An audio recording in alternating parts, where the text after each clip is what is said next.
Hello, I am doctor Shalima Tasneem. ഈടായിട്ട് നമ്മൾ ഒരുപാട് ഓൺലൈൻ കൺസൾട്ടേഷൻസ് നടത്തി. അപ്പോൾ അതിൽ കുറേ പേര് ചോദിച്ചൊരു ചോദ്യമാണ്, ഡോക്ടറെ എനിക്ക് നല്ല തിക്ക് ഹെയർ വേണം, അതിന് വേണ്ടിയിട്ട് എന്താണ് ചെയ്യാൻ പറ്റുകയെന്ന്.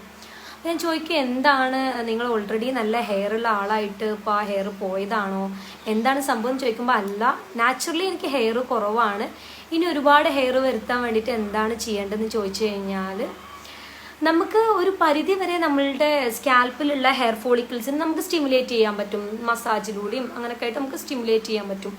പക്ഷേ ഇതെന്താ സംഭവം എന്ന് വെച്ചാൽ 90% കാര്യങ്ങളും ജെനറ്റിക്സ്, എന്ത് കാര്യമാണെങ്കിലും ജെനറ്റിക്സ് ആണ്. ബാക്കി 10% മാത്രമാണ് നമുക്ക് നമ്മുടെ ഒരു കെയറിങ് വഴി നമുക്ക് കൂട്ടാൻ പറ്റുന്നത്. അത് ആദ്യം മനസ്സിലാക്കണം. ഇപ്പോൾ ഈ ബാൾഡ്നെസ്സിൻ്റെ കാര്യമായാലും അങ്ങനെ തന്നെയാണ്. ഫാമിലിയിൽ ബാൾഡ്നെസ് ഉണ്ട്, അപ്പോൾ നമുക്ക് അതിനെ മാക്സിമം പ്രിവെൻറ്റ് ചെയ്യാൻ വേണ്ടിയിട്ട് നമുക്ക് കാര്യങ്ങൾ ചെയ്തു നോക്കാം. പക്ഷേ അതിനൊക്കെ ഒരു ലിമിറ്റ് ഉണ്ട്.